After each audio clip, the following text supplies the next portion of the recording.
a eu une sorte de porte ouverte où les gens pouvaient communiquer comme ils le voulaient.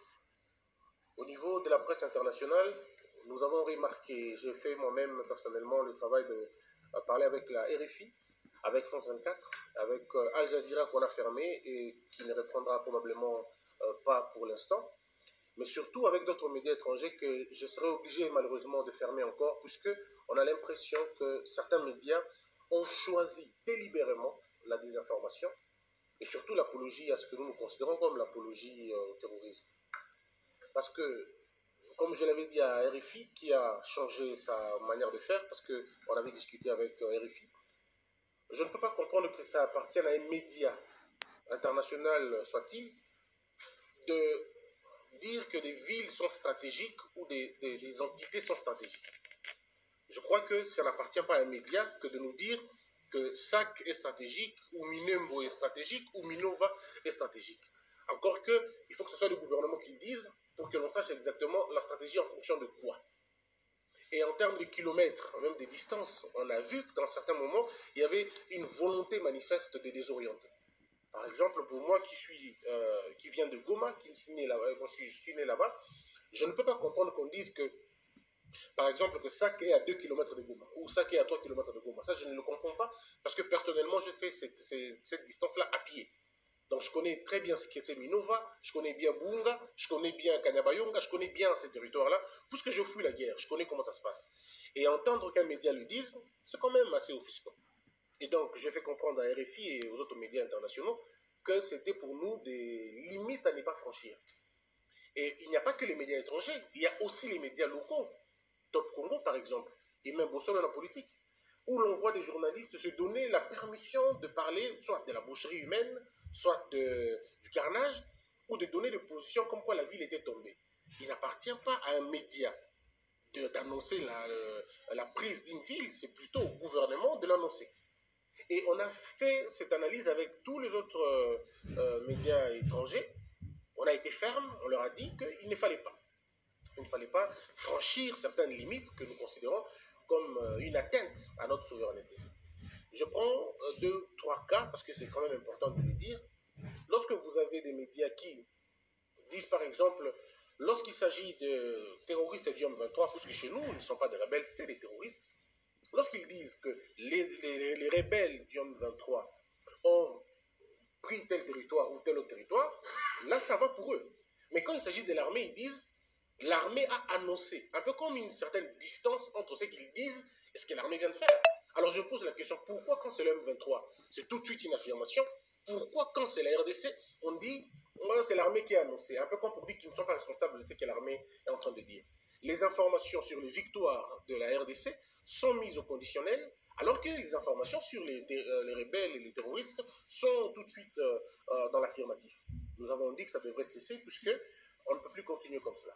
Et donc, dans l'acte du bureau, nous avons demandé aux journalistes de s'abstenir de diffuser des informations sur la guerre sans se référer aux sources officielles, parce qu'il faut le dire, désormais, un média qui prendra le risque de diffuser des informations au sujet de la guerre sans qu'il y ait de sources référentielles officielles, je vais le fermer sans attendre quoi que ce soit. On va le fermer. Et il y a les médias aussi les médias doivent s'interdire toute diffusion des débats relatifs aux opérations militaires menées par les FARDC sans la présence d'un ou de plusieurs experts militaires, puisqu'on l'a dit. Et chers amis de la presse, vous devez le savoir, quand on parle de la santé, on fait appel aux médecins. Quand on veut parler de l'architecture, on fait appel aux architectes. Alors il ne faudrait pas que lorsqu'on veut parler des choses cruciales, comme celle de l'armée, que l'on appelle simplement des analystes politiques que l'on trouve aujourd'hui au Congo. Alors là, on se dit, non, il faudrait laisser ça, l'exclusivité, aux professionnels. Et les professionnels, on en trouve beaucoup. Et encore ici, il faut le dire, quand on dit expert militaire, on ne dit pas membre du gouvernement. On ne dit pas forcément membre du pouvoir. Un expert militaire peut être un opposant, il n'y a pas de problème.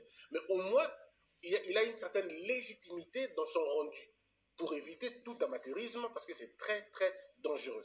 Donc, les médias qui vont s'écarter de la logique, eh bien, on n'aura pas d'autre choix que d'aller dans ce sens-là. Et les émissions à téléphone ouvert.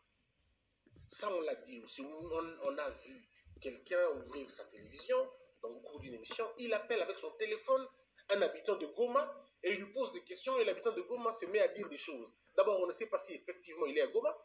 On ne sait pas si ce qu'il dit est vrai ou faux. Alors, on se dit, qu'est-ce qu'on fait de la pré-écoute alors? Pourquoi on ne fait pas le pré-enregistrement? Comme je le vois dans certaines chaînes, ce n'est pas parce que Télé 50 est ici que j'en parlerai. Plusieurs fois, j'ai vu, il y a Congo Web, il y a plein de médias qui le font, qui prennent au moins le temps de pré-écouter les gens avant de le diffuser à l'antenne. Donc, je pense que c'est des questions importantes sur lesquelles nous n'allons pas transiger. Et aussi, nous avons décidé de ne plus accorder la parole au M23, au supplétif du M23, même au Rwandais. Donc le média qui va dans son traitement d'information accorder la parole à ces gens-là ou essayer de justifier la prise d'un territoire ou d'un autre territoire ou je ne sais pas moi, une ville encore que n'ont pas encore jusque-là pris des villes, on sera obligé forcément de couper ces médias-là. Et enfin, comme ça s'est passé malheureusement dans certaines chaînes où les jeunes gens sont passés faire l'appel au banditisme, l'appel à la casse, au vol et au pillage. Un média qui laisse passer des gens comme ça ne va plus exister. Parce que les ambassades qui sont au Congo ne nous ont rien fait. Donc quand vous exprimez votre colère, je comprends que la colère peut être légitime, mais quand on part dans les actes de vandalisme, là c'est quand même à l'extrême. Donc, et surtout quand ça se passe dans les médias, et que ce soit des journalistes ou des invités qui font ces appels-là dans les médias, nous avons dit qu'aussi, ça ne pourra plus passer. Donc, voilà au moins ces quelques points, l'essentiel de notre communication d'aujourd'hui.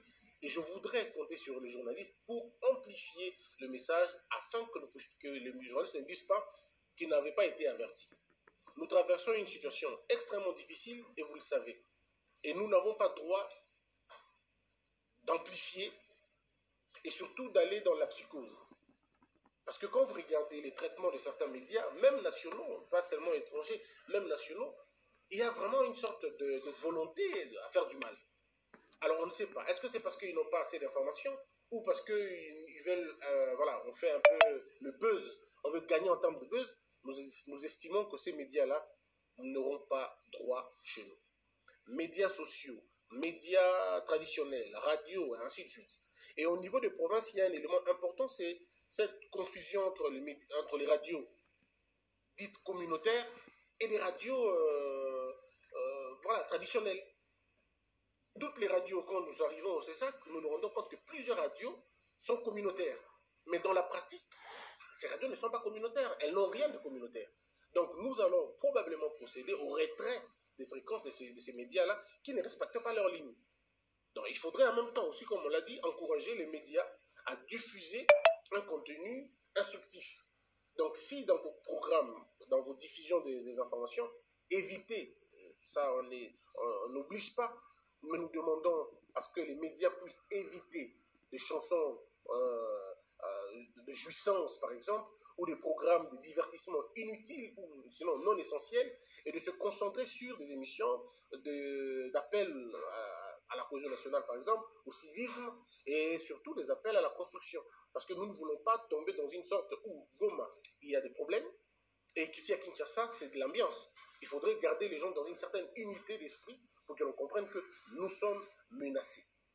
Et je n'ai pas dit que nous sommes envahis, on est tout simplement menacés. Et le gouvernement, vous l'avez suivi, les chefs de l'État, on va rétablir l'ordre finalement, puisque l'État finit toujours par gagner et la République l'emportera finalement sur certains intérêts égoïstes. Aux journalistes, dans vos traitements d'informations, nous demandons une seule chose: déconstruisons les mythes rwandais. Dans le récit que nous apportons à la contribution des Congolais, il faudrait que les gens comprennent que le Rwanda seul ne peut pas nous agresser.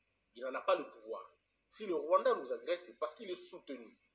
Il est soutenu par la communauté internationale, il faut le dire, par les impérialistes, si on peut le dire comme ça, les Occidentaux, et nous le savons.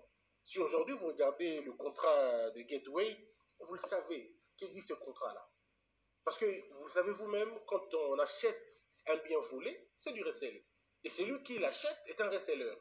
Donc quand vous achetez des coltors de vol, qui crée la désolation, la ruine, la mort ici. Et donc, vous participez d'une manière active à cela.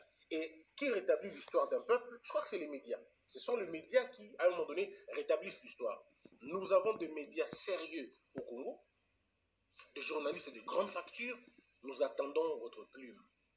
Nous attendons votre écriture. Nous attendons vos publications. Nous attendons vos reportages pour rétablir l'histoire. Quand vous avez 10 millions de morts chez vous, c'est à peu près la moitié de ce qui s'est passé pendant la Première Guerre mondiale, c'est à peu près la moitié de ce qui s'est passé pendant la Deuxième Guerre mondiale. Donc nous pouvons, nous, le vendre convenablement, sinon le présenter à travers le monde. Parce que ceux qui ont eu 800 morts seuls, 800 000 morts seulement, en ont fait vraiment une information internationale, et aujourd'hui ils ont un crédit comme ça. Et si nous, aujourd'hui, nous regardons dans les yeux, et nous travaillons dans ce sens-là, je crois que ça va être quelque chose de formidable. Et ça pourra nous faire avancer dans beaucoup de choses. Il y a aussi, pour terminer, les silences de certains médias, de certains leaders d'opinion et de certaines autorités, on va dire, ecclésiastiques ou de tout genre, où jusque-là, personne n'a dit mot sur la question. Pourtant, nous sommes agressés. Et qu'il fallait une certaine mobilisation générale afin de dire non à l'agresseur et de dire non à ses supplétifs et surtout de dire non aux commanditaires. Mais il y a un silence. Nous estimons que l'histoire retiendra cela comme un cas de complicité. Donc voilà un peu, chers journalistes, chers professionnels de la presse, que vos médias contribuent à la consolidation de notre souveraineté. Ne tombez pas dans le piège parce qu'il n'y aura plus d'avertissement. On n'aura qu'une seule obligation de retirer le signal en entendant que les choses puissent se calmer. Sinon, je vous remercie.